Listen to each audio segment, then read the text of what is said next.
Sejam muito bem-vindos à primeira videoaula do programa de monitoria da disciplina Projeto e Desenvolvimento de Algoritmos.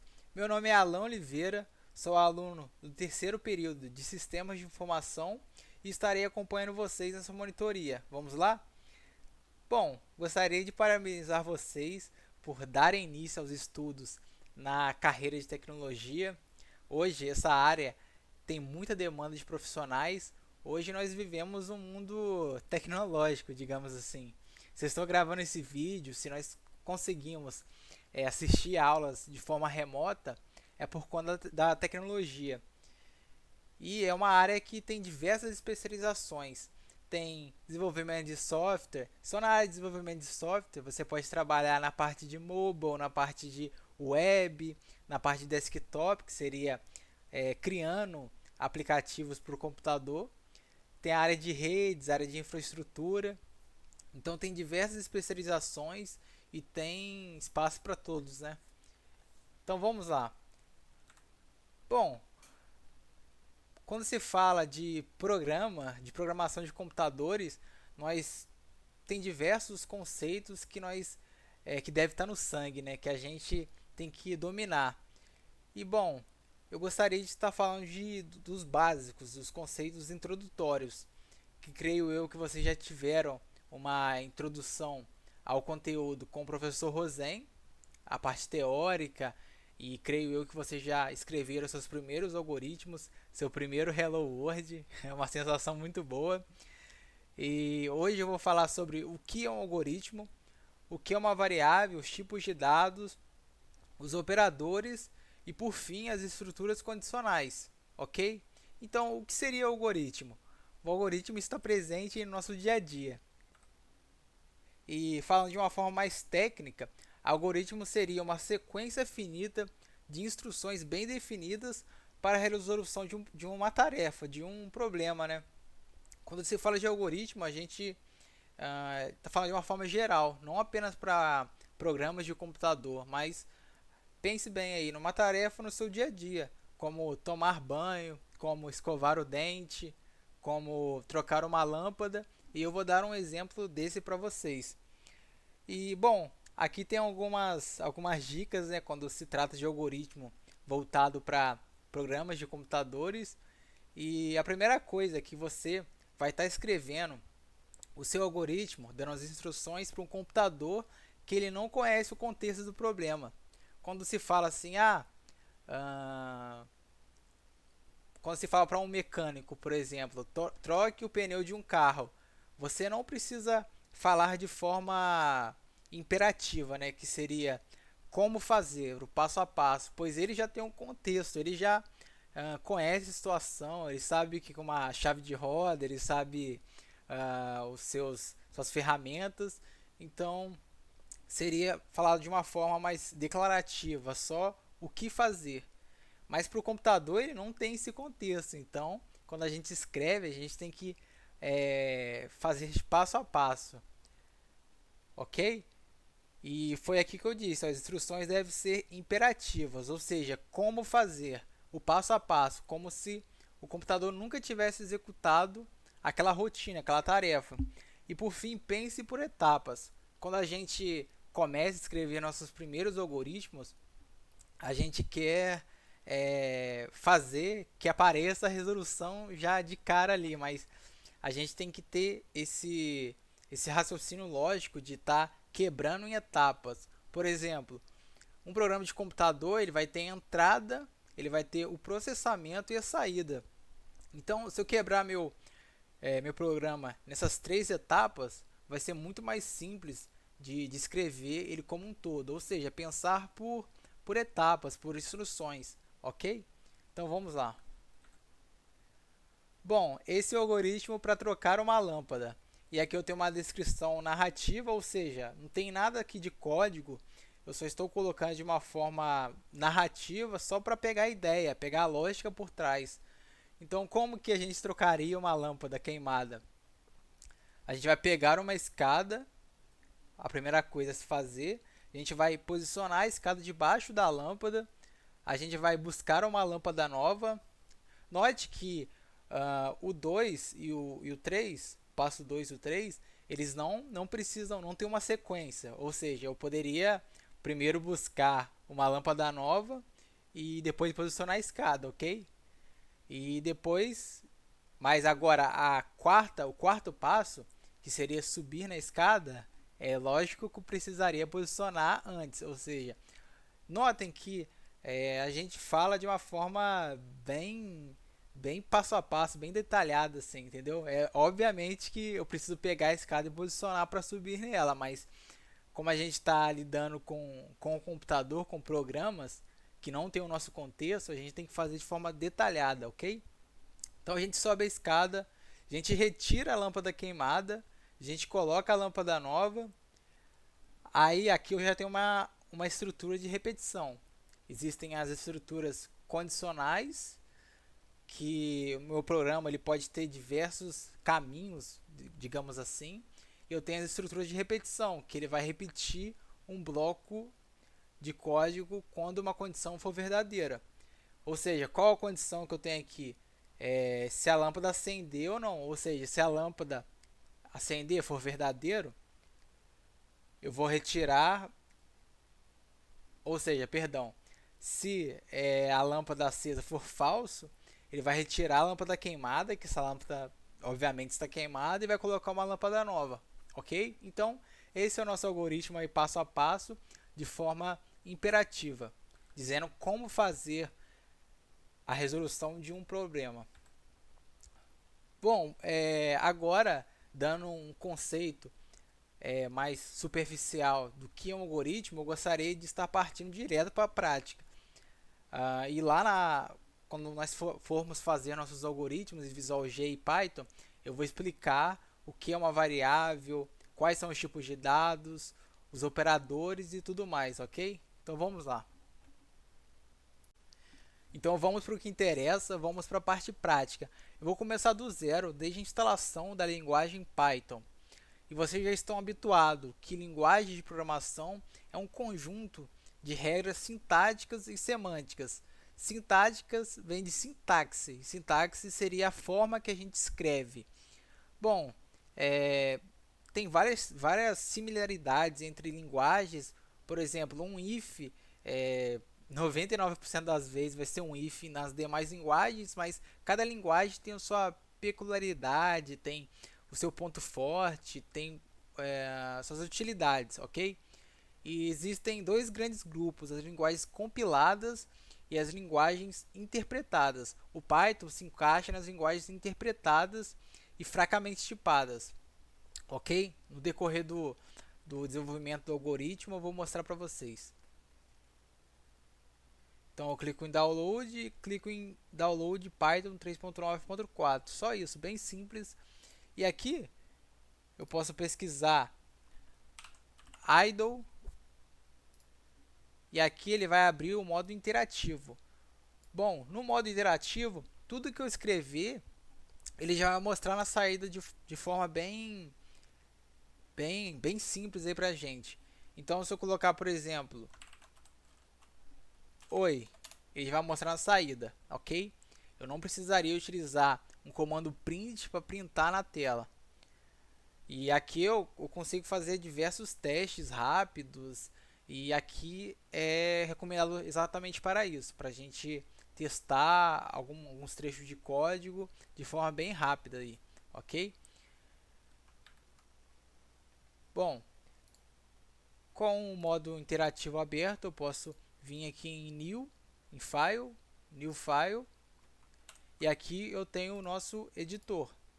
E tudo que eu digitar aqui eu consigo, quando eu aperto F9 ou venho aqui em Run e aperto F5 ou clico aqui, ele vai mostrar na saída pra gente. Por exemplo, print, que seria para mostrar uma saída para o usuário. Oi, eu vou ter que salvar em algum lugar esse código com a extensão .py. Eu poderia colocar de forma explícita .py, porém como já está aqui, ó, salvar como um tipo, então já está como py, ou pode ser .py ou .pyw, ok? Então vou colocar só como como maior e menor, ok?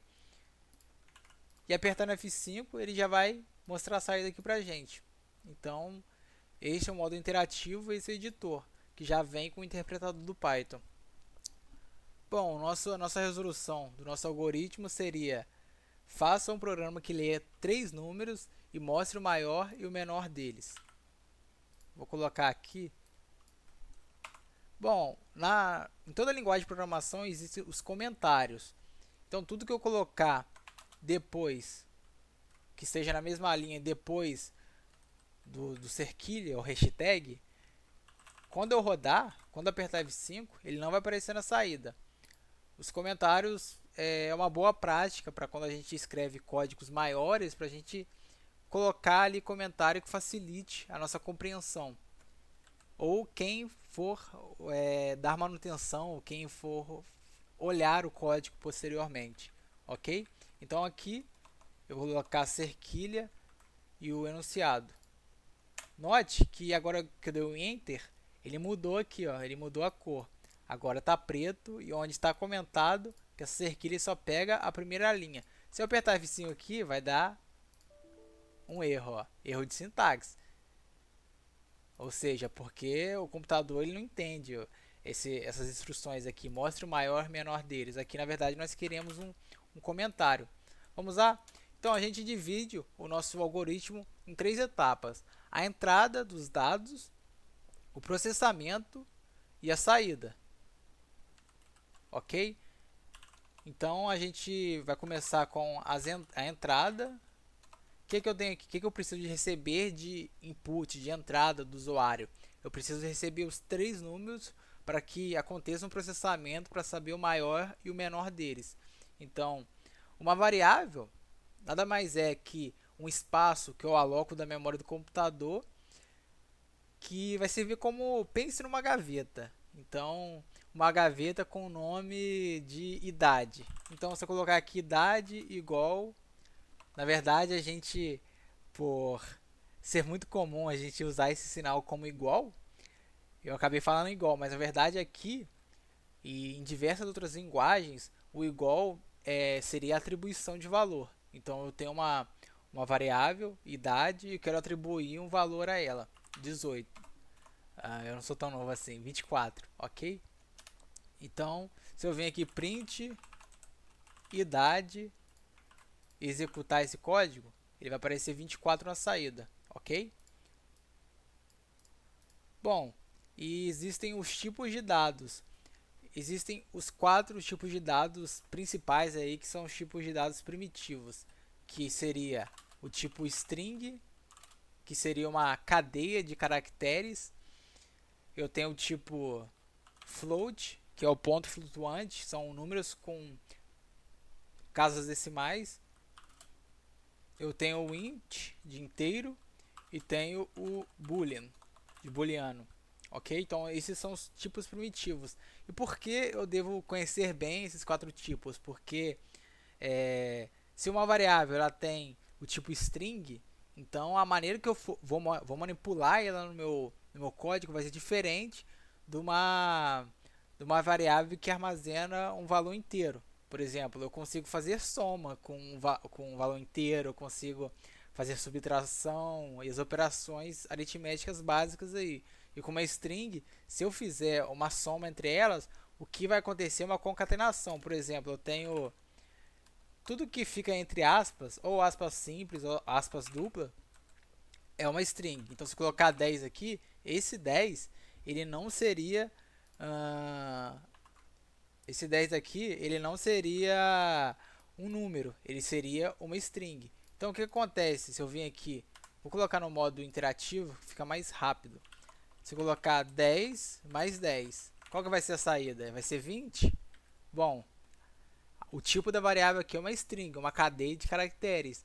Então, o código vai entender como um texto. Vai juntar esses 2 textos. Vai ficar 10, 10. Isso é algo muito comum e tem diversos erros que acontecem dessa forma aí. É bom ficar bem atento quanto a isso. Eu mostrei string, agora eu tenho um number, que seria isso aqui. Eu coloco o número sem aspas. Então 10 mais 10 vai dar um 20 na saída, ok? E tem o ponto flutuante, que seria com casas decimais, que daria 20,5. E por último eu tenho os valores booleanos. Os valores booleanos, eles armazenam apenas falso e verdadeiro.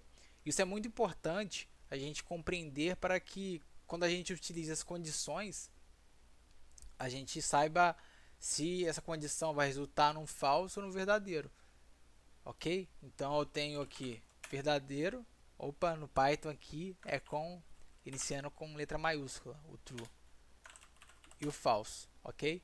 Então vamos direto para o nosso algoritmo.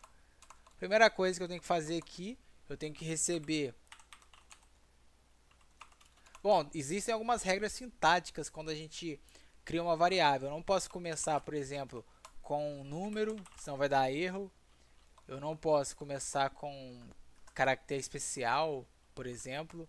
Isso varia de linguagem para linguagem, dependendo da sintaxe, e com o tempo vocês vão se habituar a isso. Então eu tenho o número 1, ele vai receber o inteiro.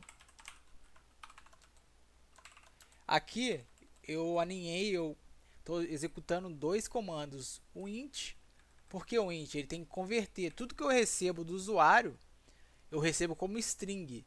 E eu quero fazer operações com esses números. Então eu faço uma conversão aqui, ó, explícita. Ou isso é chamado de casting. Então eu vou receber uma string, qualquer coisa que o usuário digitar, e vai tentar fazer a conversão. Se eu digitar o meu nome, por exemplo, quando ele for fazer essa conversão vai dar um erro. Então digite o primeiro número.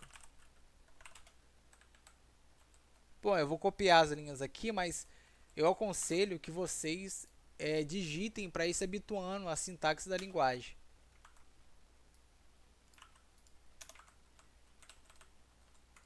Então aqui vai ser digite o segundo número, né? E por fim, digite o terceiro número.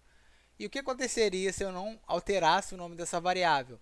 Ele simplesmente iria lá naquele espaço alocado na memória do computador, que está com a gavetinha com a etiqueta número 1, e ele vai pegar o que está dentro dela e vai sobrescrever. O nosso algoritmo, o nosso código, ele acontece de cima para baixo.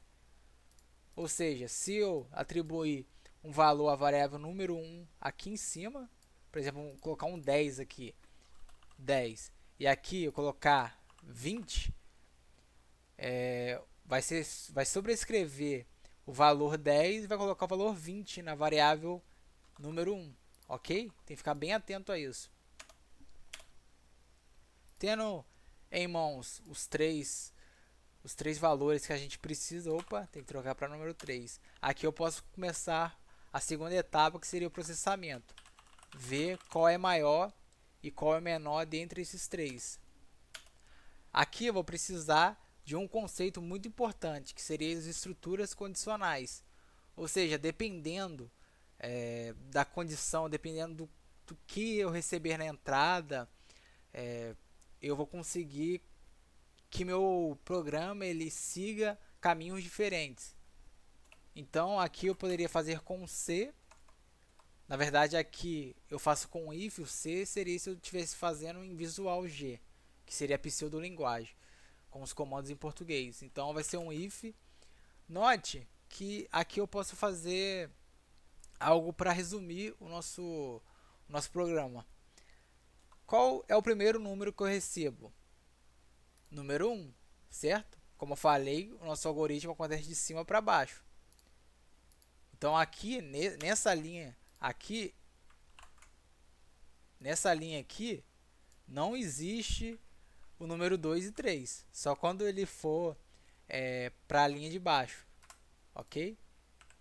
Então, o primeiro número que eu tenho seria o número 1. Eu posso colocar, então, se eu só tenho o número 1, qual que é o maior e qual que é o menor entre eles? Eu tenho só um. Então, o maior ou menor, obviamente, vai ser o número 1. Então, eu posso criar uma variável chamada maior e menor e adicionar o valor que eu tenho na variável número 1, ok? Então, maior vai ser igual ao número 1 e o menor vai receber o valor que está armazenado no número 1. Note que aqui que agora que eu estou escrevendo não existe nada nessas variáveis. Ela só vai, a variável só existe em tempo de execução. Quando a gente roda esse nosso programa, aí sim essas variáveis vão existir, ok?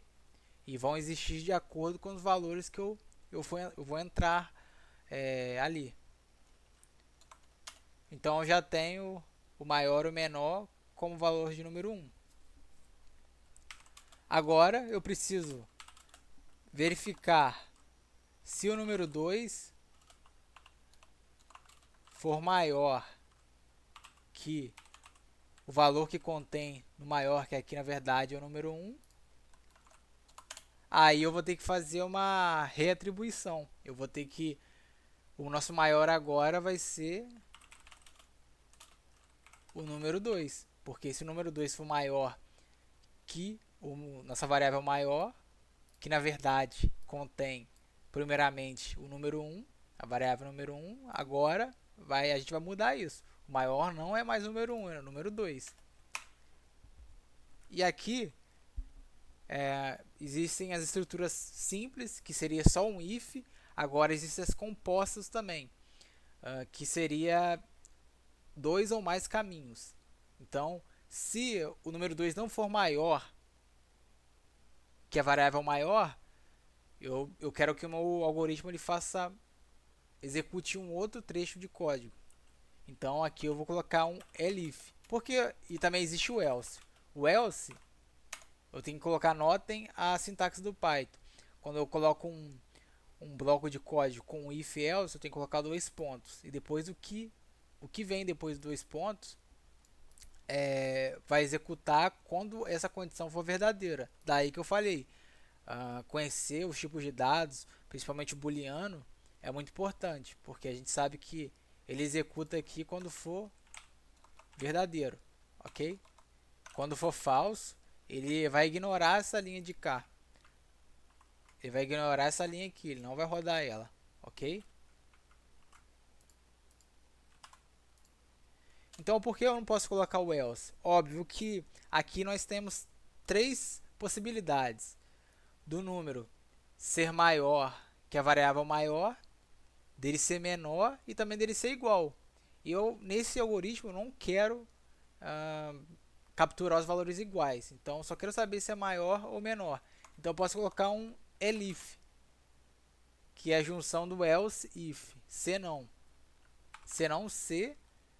E aí eu coloco outra condição aqui. Qual é a condição agora? Eu tenho que saber o menor também, certo? Então, eu verifico se o número 2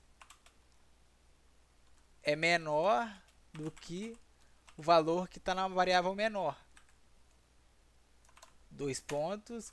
E o menor agora vai ser o número 2. Ou seja, ele ou vai executar essa linha aqui, ou vai executar essa. Nunca as duas, ok?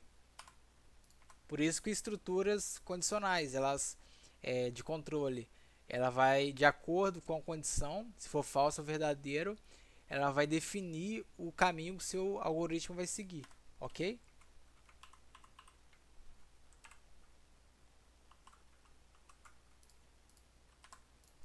Número 2. Agora, por último, eu tenho que comparar com o número 3. Então eu vou utilizar esse mesmo bloco aqui e vou mudar o nome das variáveis. Ok? Como dito anteriormente, é melhor que vocês digitem para ir pegando familiaridade com a sintaxe do Python. Então aqui número 3. Então se o número 3 for maior... Opa, esse aqui eu vou tirar, senão vai dar erro de sintaxe. Se o número 3 for maior que a variável maior, então o maior agora vai ser o número 3. Mesmo aqui para esse C não C. Se o número 3 for menor do que o menor, vai ser o número 3. Daí que as variáveis são muito importantes. Se eu não tivesse variável maior e menor, eu teria que fazer o que? Eu teria que fazer dezenas de if e elif aqui, porque eu teria que comparar valor com valor, porque eu não teria uma variável maior guardando qual valor é maior ou não. Então eu deveria comparar o número 1 com 2, o número 1 com 3, o mesmo para os outros, o número 2 com o número 3, o número 2 com o número 1. Então ficaria muito mais complexo. Então as variáveis elas simplificam bastante o nosso código. E como vocês podem ver aí, eu coloquei o nome das variáveis bem descritivo. Aqui eu estou armazenando o maior valor. Então, obviamente, eu coloquei o nome da variável como maior. Então, isso também é uma dica que eu dou. Sempre coloque o nome das variáveis de acordo com o contexto dela, de acordo com o que ela armazena. Então, aqui eu posso colocar um print. Já fiz nosso processamento. Agora, por fim, a saída. Aqui eu coloco o print, que é o comando para mostrar um valor na saída. Eu coloco uma string, eu quero colocar um texto, o maior número e eu quero colocar o valor da variável. O que eu faço aqui? Eu concateno, eu coloco essa string, depois da aspa, eu coloco vírgula no nome da variável, que seria maior. Aqui eu não preciso de espaço, que já vai dar automaticamente. E aqui embaixo a mesma coisa. Vou colocar print, o menor número e troco aqui para menor. Ok? Vamos ver se deu certo. Então vamos lá em Run e rodar aqui ou simplesmente apertar F5. Ah lá, já deu a entrada pra gente. Digite o primeiro número. Vou colocar 20, 30 e 50. Ah lá, o maior número é 50, o menor número é 20. Quando tem diversas possibilidades, vocês têm que testar com todas as possibilidades possíveis para ver se realmente a semântica está correta. A semântica seria a lógica por trás, a regra de negócio por trás do seu algoritmo. E esses erros, os erros de semântica, são muito assim mais difíceis de enxergar do que os de sintaxe. Porque o de sintaxe, o próprio interpretador, a própria linguagem vai te mostrar. Ele nem vai rodar, nem vai executar seu código, vai dar um erro muito antes. Então vamos testar aqui com o primeiro maior, 50, 30, 20. Olha lá, o maior número é 50 e o menor número é 20. E por fim, o grande problema aqui é que a gente não consegue enxergar o nosso algoritmo linha a linha. Então tem um conceito muito importante que é debugar o nosso código, realmente ver o que está acontecendo linha a linha. Por exemplo, qual seria o nosso maior aqui? Seria o número 1, que nessa situação aqui seria 50. Então vai testar o número 2, que seria 30. 30 é maior que 50? Não é. Então vai para o elif. Aí vai testar. O número 2, que seria 30, é menor do que 50? Que nosso menor é o número 1. É sim. Então vai cair nesse bloco e vai retribuir na variável menor o número 2, ok? Tem um recurso muito bom, muito legal, eu utilizei bastante nos meus primeiros algoritmos, que chama Python Tutor. Aqui você consegue visualizar o que está acontecendo linha a linha. Vamos lá. Aqui eu dou um Ctrl C, Ctrl V no meu código. Só tem que colocar também o menor na saída que eu esqueci. E só colocar só clicar em Visualize Execution. Clico aqui. Bom, a linha vermelha é a linha que está sendo executada no momento. E vai ter outra linha aqui que é a verde, que é a última que foi executada. Então aqui ó, ele está pedindo digite o primeiro número. Vamos colocar em ordem crescente. Vou colocar 10. Ah lá, a entrada perguntou digite um número. Eu já dei. Aqui o número 1, ele vale, aqui é o escopo escopo global do nosso código. Vai mostrar todas as variáveis, os valores, de acordo com a linha que meu algoritmo se encontra. Ou seja, como eu disse, o nosso algoritmo é de cima para baixo. Como ele está executando a linha, vai para a linha 2 agora, a linha 3, a 5, ela não existe no momento. Então a variável número 2, 3 e todo o nosso algoritmo da linha 2 até 19 não existe, ok? Aqui eu vou colocar 20, dar um submit. Ah lá, agora entra na linha 3, o número 2 vale 20 e 30 por fim, ok? Já tenho as três entradas e aqui eu coloco, vou dar um next, vai criar a variável maior e ela vai armazenar o primeiro número, como eu falei para vocês. Isso foi um raciocínio lógico que eu tive para a gente economizar linhas. A gente está escrevendo menos aqui, porque a gente não precisa pegar o número 1 e fazer a comparação. Porque como o primeiro número que eu recebo é o 1, então consequentemente ele já é o maior e o menor. E olha lá, o mesmo para o menor, vale 10, ok? E aqui ele vai testar, ele está na linha 8. Ele vai pegar o número 2 e vai ver se ele é maior. Vamos ver aqui no nosso interpretador. Bom, o número 2 é 20. Ah lá, 20 é maior. Esses são os operadores de comparação. Existe o maior igual, existe o menor, existe igual, que aqui seria dois iguais, porque, relembrando, o igual aqui na programação geralmente é como atribuição de valor para uma variável.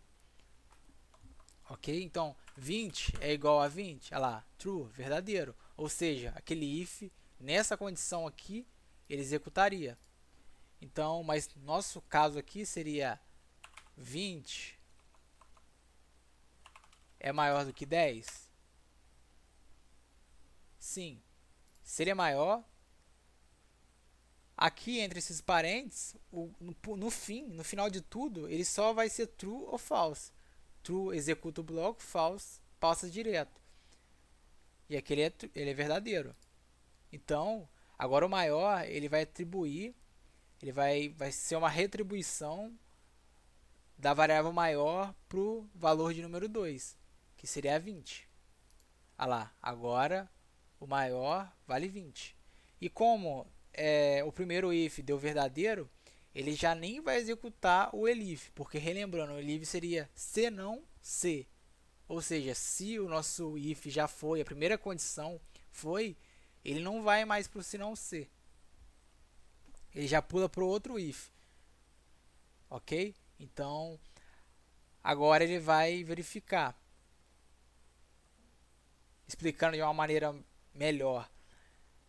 Se ele fosse falso ali, ele verificaria se o número 2 é menor do que a variável, do valor da variável menor. Então, já que ele é maior, então, consequentemente, ele não é menor. Então, já pulou direto. Agora, o nosso número 3, ele vale 30. 30 é maior do que a variável maior, que é 20? Bom, sim. Então, vai colocar o valor do número 3, da variável número 3, no maior, que é 30. Ok? Já pulou. Note que o menor, ele continuou o valor da linha 6. Ele continuou com 10, porque realmente o 10 é o menor dos três valores. E aqui eu imprimo na tela. Ok? Vamos, por fim, aqui, colocar...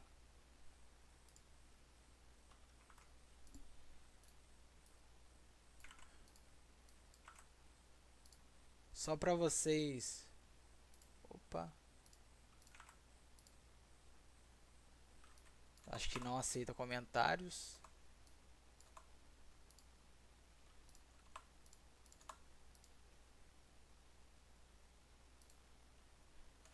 Ó, já deu um erro de sintaxe aqui. O que seria? Esse contra barra N é de new line. É para quebrar uma linha na hora que for mostrar na saída.